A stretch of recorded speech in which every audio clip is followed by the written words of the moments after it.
তোমরা যারা এবার মাধ্যমিক পরীক্ষায় বসবে তোমাদের জন্য আজকের এই বিশেষ ভিডিও।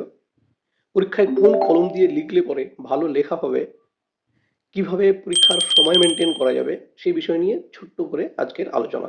আমি যে নির্দেশটা বিশেষভাবে দিয়ে রাখবো যে কলম দিয়ে তোমরা পরীক্ষা দেবে সেই কলমের 3 ভাগের 1 ভাগ কালি আগেই শেষ করবে। আরেকবার বলি, 3 ভাগের 1 ভাগ কালি আগেই শেষ করে নেবে, তাহলে কি হবে, লেখার সময় লেখাটা স্মুথ এবং সুন্দরভাবে হবে। এরপরে চলে আসি যে 3 ঘন্টা 15 মিনিটে কিভাবে ঠিক সময় মেনটেন করে পরীক্ষাটা দিয়ে চলে আসা যায়। প্রথমেই তোমাদের বলি, এক দাগে যে এমসিকিউ প্রশ্ন আছে এগুলোতে খুব বেশি সময় লাগানো যাবে না। উত্তর লিখতে হবে সঠিকভাবে দাগ নাম্বার দিয়ে নির্দিষ্ট অপশনটা লিখে উত্তর লিখতে হবে। অর্থাৎ আমি বলতে চাচ্ছি যে এক দাগের গদাগ উত্তর শুধু গদাগ লিখে দেবে না, গদাগে যে কথাটা লেখা আছে সেই কথাটাও লিখতে হবে। বোঝা গেল?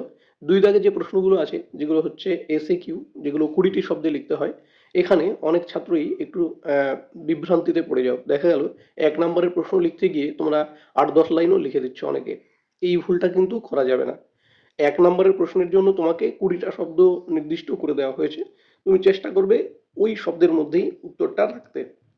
অর্থাৎ যে বিষয়ে প্রশ্ন করলো ডাইরেক্ট সেই বিষয়ের উত্তর লিখে দ্রুত পার হয়ে যেতে হবে 1 নম্বরের প্রশ্নগুলো। বোঝা গেল ব্যাপারটা? যে 2 লাইনের মধ্যেই যেন শেষ হয় এটা একটু ভেবে লিখবে।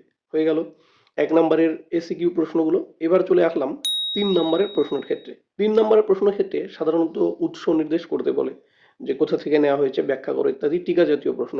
এই প্রশ্নগুলো তোমাদের যথেষ্ট সচেতনভাবে লিখতে হবে। 3 নম্বরের প্রশ্ন লিখতে গিয়ে যেন 1 পৃষ্ঠা পার না হয়ে যায়, এটা খেয়াল রাখবা। আমার দৃষ্টিভঙ্গিতে 3 নম্বরের প্রশ্ন আধা পৃষ্ঠা লিখলে পরেই হয়ে যায়, বা তার কিছু কম বেশি। খেয়াল রাখতে হবে যে 3 নম্বরের প্রশ্ন একেবারে প্রথম থেকে শেষ অবধি বিষয় লিখতে গেলে পরে অনেক সময় প্রশ্নের উত্তর বড় হয়ে যায়। তোমরা একটু ভেবে চিন্তে ওই ক্ষেত্রে উত্তর করবে। 3 নম্বরের প্রশ্ন হয়ে গেল। 4 নম্বর এটা হচ্ছে সিরাজউদ্দৌলা নাটক থেকে। এই প্রশ্নটার ক্ষেত্রে 3 নম্বরের প্রশ্ন থেকে একটু বড় হবে। তারপরে চলে আসলাম 5 নম্বরের প্রশ্ন। 5 নম্বরের প্রশ্ন ক্ষেত্রে যথাসম্ভব একটু বিস্তারিত লেখার চেষ্টা করতে হবে।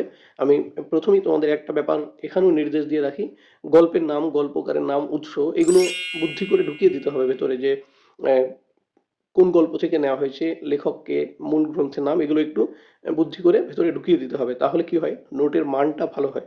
কোনি থেকে প্রশ্ন আসছে, সহায়ক পাঠ থেকে, যেখানে 2টো প্রশ্ন লিখতে হবে, ওখানেও 5 নম্বরের ক্ষেত্রে ওই একই কথা।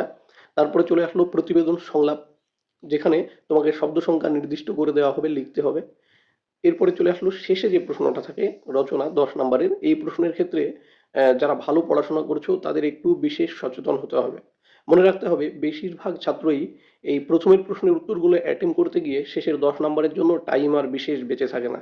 তখন কি করে, যে তাড়াহুড়ো করে মোটামুটি ভাবে লিখে পার করে দেওয়ার একটা চিন্তা ভাবনা থাকে। তো তোমাদের এই 10 নম্বরের যে উত্তর লিখবে এর জন্য তোমাদের প্রথম থেকেই মেন্টাল ভাবে প্রিপারেশন রাখতে হবে, যে ওই 10 নম্বরের জন্য যেন একটা স্পেশাল টাইম তোমাদের হাতে ধরা থাকে। আর ওখানেই হচ্ছে নাম্বারটা, যারা খুব ভালো পরীক্ষা দেয় তাদের হেরফের হয়ে যায়। তাহলে আমি বলতে চাচ্ছি যে 10 নম্বরের প্রশ্নের জন্য নির্দিষ্ট টাইম বিশেষভাবে তোমাদের হাতে রেখে দিতে হবে আগের থেকে। ওভারঅল যদি বিচার করা যায় তাহলে শর্ট প্রশ্নগুলো যত দ্রুত পার করা যায় পার করে ফেলবে। 3 নম্বরের প্রশ্নগুলো হালকা একটু টাইম লাগবে। 4 নম্বরের প্রশ্ন তার থেকে একটু বেশি। 5 নম্বরের প্রশ্ন একটু বিস্তারিত লিখতে হবে।